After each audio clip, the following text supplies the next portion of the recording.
مرکز مطبوعات وزارت کارهای داخلی تاجیکستان روز 11 دکامبر خبر داد که کارمندان میلیسیا یک جوان 26 ساله ساکن شهر دوشنبه را با گمان معاملات غیر قانونی مواد پیراتکنیکی دستگیر کردند. هنگام گفتگو شخصی از او 14572 دانه مواد پیراتکنیکی دریافت و گرفته شد.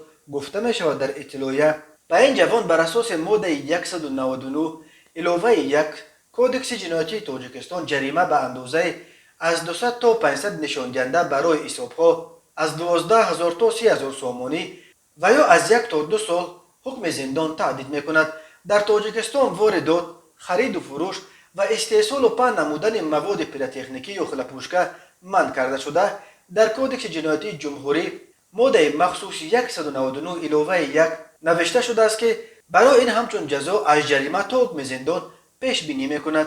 هر سال در عرفه سال نو میلادی به ویژه در ماه‌های دکامبر مقامات حفظ حقوق تاجیکستان درباره بازداشت ده‌ها نفر با اتهام غیر قانونی وارد کردن و به فروش گذاشتن مواد پیراتکنیکی و مصادره هزاران عدد چنین مواد خبر میدهند. امسال نیز استثنا نیست. تنها در هفته جاری وزارت کارهای داخلی تاجیکستان درباره بازداشت دست کم 45 نفر و مصادره حدود 400,000 خلافکشی خبر داد.